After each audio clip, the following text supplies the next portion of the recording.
This is my story.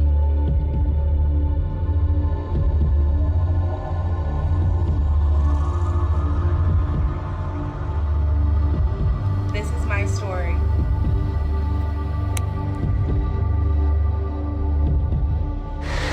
This is my story.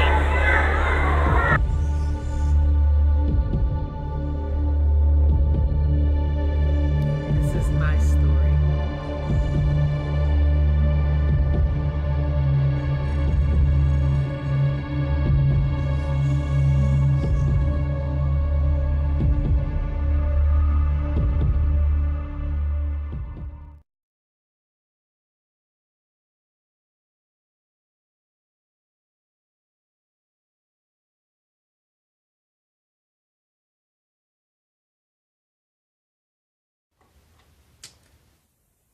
This is my story. Hey, how you doing? My name is Antwione B. I'm an international recording artist, songwriter, producer. My story is basically about life. Life is a very important portion of us as being humans. But the question to life is, are you living or just existing? I found myself at one point when I was just existing. I was basically being pulled from many directions. However, I wanted to be the best that God wanted me to be. But however, man had a different agenda, but God still had the final say. I realized in this journey in life, when you're just existing, you're not in control. The first step to take control of life is to be in control. The second step is to be honest with yourself. And the third step is to treat others with kindness and sincere love, regardless of what they say about you. Existing to me is basically to the point in the fact of where you're lost, you're looking for guidance, but you turn to the wrong things. You turn to people instead of studying thy self-approval and trying to rely on resources that you have, and plus that you are aware of. A lot of times we know right from wrong, but we just want to go with this and that because of the fact that it sounds good. But we have to watch out for what is called trickology. Because trickology today, you have trickery is dangerous. Technology can be very, very poisonous. We have social media. We're not studying enough because of the fact of we're blinded by social media. We're blinded by the things we see through the airways and principalities coming from many directions to try to steer us, to stop us from our divine purpose. But once you reach your purpose, you best believe that you're beginning to live. When you're beginning to live, then you're in control. When you're in control, that means basically you have the says of do's and don'ts. Sometimes people see a vulnerability in you because of they stereotype you, maybe because of the way that you look, the way that you act, the way that you carry yourself, but never change your being. Always be who you are. If nothing's funny, sometimes it's not good to laugh. I can't walk around with a fake smile. Keep it 100%. Plastic that melts in the heat. I'm not trying to be a wannabe at all. I've been burnt so many times in this industry. My mom started me off in it ever since I was maybe like the age of 8 when I was in the breakdancing group. From that point on, I moved to New York, went to New York, and then I started choreographing for like groups like Sister. When Missy was in that group at the time, A.B. Wiz. I was working with Genuine. I was working with Pete and Repeat, Salt and Pepper, 3 Feet, and the list goes on. And when Janine, which was at the time Diana Ross' second assistant, she asked me, she said she saw the gift of music in me and wanted me to be this recording artist. I did a soundtrack called Water Moccasin for Spike Lee. And at that time, basically, I said, if this doesn't work, I just want to go ahead and go back down to VA. And what I did was just have something to fall back on. I went to a computer school and I became a system administrator. However, it wasn't my passion. It wasn't my goal. Sometimes we can get things out of order because we're so hooked on this is good money, but it's a miserable job. But when you're walking in your purpose, every day you wake up, it's going to be a lovely day because it's what you are made to do. Don't let nobody tell you what you can't and what you can't do. So live your life to the fullest. Tomorrow's not promised. The next 2 seconds not promised. And also another thing we must learn to do, I realize as far as living, is kill the word and also the fiery dot that sticks in our minds, such as ashamed and also embarrassed, afraid to go get, fear. Anxiety is nothing but basically just camouflage and fear. That's all it is. You have to be confident and 100% in who you are, what you want to do, regardless of what others say. It's cool to listen, be swift to listen to other people's opinions. But if you know what you're doing, sometimes it's best just for you to just follow you. Don't let nobody tell you what you can't and you can't do. I realize also in life, in the plateau that I am now, I feel like in the spiritual realm, it's God's telling me, don't put limitations on your life. Shoot for the unexpected. Shoot for that which you think cannot happen. Shoot for that which is basically to the extreme. When you do things like that, one thing I also realize, you get labeled because you have people that think with limitations. And when you're thinking upon a higher standard, of course, to them, you're going to look like a liar. You're going to look like basically this has not happened, but they're not understanding what's going on behind scenes with your team or with management or with the corporation or with the business, and things of that nature. Everybody basically have a tendency of looking for money, and I listen to a lot of people talk, and a lot of times, whatever you put first and you love the most, that's your God. And the God that I serve, the mighty Trinity, the Father, I realized this. And one thing I do realize is when you reach a certain plateau, expect to be a target because of the fact of people are going to think that the impossible cannot happen. But your mind frame cannot be based upon what people think. You have to be strong, confident within yourself, love yourself, know your direction.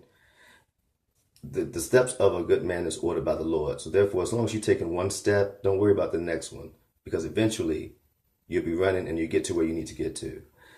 I always say, live life to the fullest. Live it like it's your last minute on earth. It's a beautiful thing once you come one with mind, body, and soul. And everybody's not going to be your friend. Everyone's not going to be accepting to you. Everybody's going to have negative things to say. But just don't exist. When you exist, that means your surroundings have power over you and your say. And therefore, you're trying to please them when you need to be pleasing yourself. Know who you are. Do self-examination. Take the speck out your own eye. A lot of times I always tell people, if you want to write a great song or if you want to make a great hit, always do what is unexpected. That's how we get hit by the trials of life. We could be high one moment, living life to the fullest, and then all of a sudden the unexpected hit us and it downs and dampens our spirit. So let's reverse that and do the same thing, meaning live life to the fullest. Don't worry about what people say. Do the unexpected that you have in your craft, and don't be ashamed because everything that's out on the radio, it doesn't sound like this, it doesn't sound like that, it's not supposed to. Be you in all that you can do. Keep God first, everything else last, and all things will fall into place. I'm a recording artist. So remember, living is basically you're in control. You're in control. You're in charge of.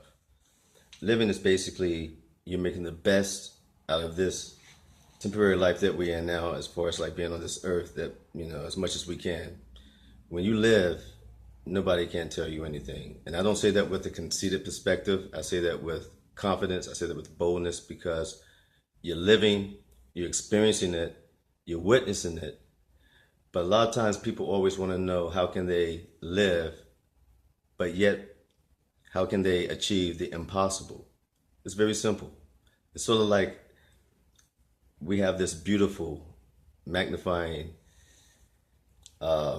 this beautiful essence, glory, like God that sits most high. He made us, okay? And then it's sort of like, okay, God, you always dreaming about, thinking about, that thought always hits you at nighttime. It always hits you maybe at a dinner table. It always hits you when something reminds you of it. Usually when that happens, it's sort of like something that's tugging at your spirit and saying, hey, this is where you need to be. This is what you need to do.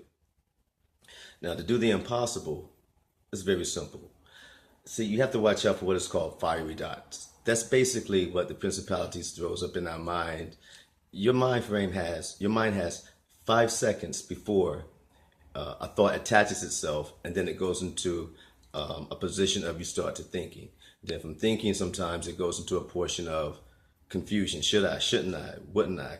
But if that thought isn't any good for you, it should become words of stone that falls to your ear and not enter into your mind. Because what enters to the mind then eventually travels down to your heart. And then all of a sudden you find yourself at a proportion of you can't figure a question out, answer out. You're getting discouraged. You're getting depressed, oppressed. You find yourself sinking.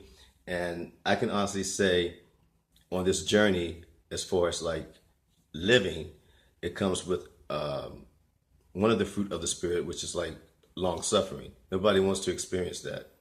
The best thing to do is you have to go through in order to get to. But once you get to, you're still going to have some obstacles that's going to be waiting for you on the other side. But when you're living life and you know who you are, you know who you serve, whoever your God may be, whatever your belief may be, you know for a fact that nothing can stop you. It's all about renewing of the mind to think to the point of, I will, I'm going to, and it has to happen. As long as you prayed, you took that to God first, your heart means it. Second thing is speaking into the atmosphere. So therefore, now what you have in your heart and what you're speaking, it's not going to come back void. It has to come back with the answer. But the thing is, a lot of people don't believe in how God, through that universal law, upon this earth, it's sort of like it really works. Everybody think they want to take a shortcut, but you're going to get cut short. If you want to do something, do it big. I know a lot of people, I hear a lot of people, a lot of artists I know, even major recording artists I know, and people that's behind the scenes, they always have a tendency of saying, I don't want to be rich. First of all, no disrespect, but you already are. I don't know what your definition of rich is, but what my definition of rich is an accomplishment. If one person comes to me and say, hey, the song did this, or because I always start myself when it comes to music, it's about my life is about living with reality, and also in the spirit realm. That's who I am. And there's a multitude of people in the crevices of the earth that doesn't have that type of gift to go to grab them and get them. We have people that are homeless. We have people in the ghettos. We have people in the slums. We have people, in third world countries, and I always say to everybody, whatever you do to the fullest, you do it to the best. And the only person, again, that can mess this up is you. Don't let stress cannot be your friend. The word can't be your friend. The word doubt cannot be a part of you. Doubt plus faith equals a setback or a standstill. Be not weary in well doing. Don't worry about it. Just look at it as that is a part of life, but look where you have come from. Look what you have achieved. And also get ready for the next plateau that might take you to the next level. I've seen God in many cases where when it comes to the universal language of music or art itself, even just creation, there's so much we can learn. I mean, we're over the animal kingdom, we're over the plant kingdom, but I still learn from the trees how they just sit there in the wintertime, naked, no leaves, and they still go with the wind. When God sends it, that's almost like them showing honor and worship to him. But God knows when the trees needs water and he sends rain.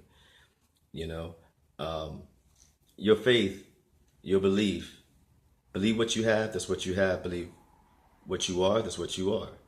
Believe where you can go, that's where you're going to go. Don't ever let anybody say, you're dreaming, you've been doing this for how long now? Because man's time is not God's time. And what we might think it was 9 years, it could have been a 9-year of preparation, but God can open up a door within the next 2 seconds or the next 2 days. And I realized that in some of these trials, when I was going through a moment of back to the existing portion, it was sort of like, God, there's no way, I'm tired, I've done all I can, I'm getting burned out here. But when it comes to God, truthfully and honestly, there's no age limit to what your purpose is. Because you will, when one person might not like, God will send 3 more that would take that person's place. There's no such thing as a color boundary or anything like that. We take our skin off, we're all the same. So I mean, we really have to watch out for these trickery, illusions in our minds, and we have to get the mindset to the point of, hey, you know what? if I can help somebody, then I prefer to do that. At least your living is not in vain. You gave out without expecting. And that's one thing I did. I realized when I first started was the fact of I was always giving with the expectancy of God. I give this, I know you give it back to me. But at the same time, I have to use common sense and say, hey, God is giving you this. You might want to sit back a little bit, do some investment or do this. But me, nah, I was just, here you go. Until I found myself, okay, I need to get back in the studio again. I need to write these other songs again. Sometimes we all hit a moment in life where it's sort of like blah or blur, and another thing is we can't give the enemy any type of tool such as, Lord, why me? The thing is, everybody that's upon this earth, I don't even care if you're the richest person. I mean, a poor man lives in happiness. An average man lives in loneliness. A millionaire sometimes can be as evil as he want to be. Food for thought, you know what I mean? So if you don't have a divine purpose as far as, the gift that I choose to use is to edify, the kingdom. But however, if you hear it from a contemporary standpoint, you would say, what kind of music is this? This is not gospel. But the thing is, sometimes people in the church need to have understanding instead of lacking it. They only have understanding to what they want to, and that is basically in their comfort zone. But there's so much out here that's really hurting. But yet when the news come on, they act like it's such a surprise when they find this happening or that happening. I mean, why does it shock you? And basically what I'm saying is it's supposed to be expected. You understand what I'm saying? And I'm not pointing any fingers at, and I'm not dogging out the churches or anything like that, because to me a church is it's like a refueling station, like a car goes to a gas station. But at the same time, while you at home, what are you doing?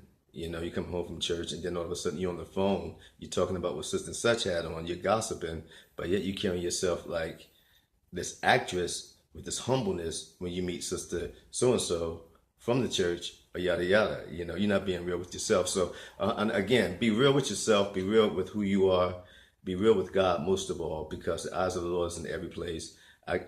When I was existing at one time, I put my trust in somebody and I got totally screwed up. I mean, even from my taxes, even from me paying the insurance, however, but come to find out the money was being pocketed and the insurance wasn't even getting paid and things like that. So, I mean, you have to go through.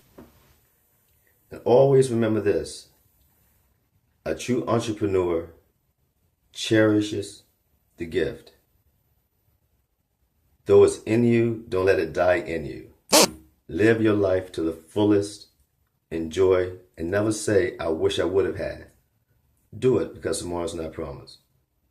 Leave doubt, worry, stress, everything to the side, and just go for it. Put God first. You can't fail. The only failure is going to be you. I'm Antwione B., international recording song artist, songwriter, producer. Much love, total respect. And this is my story.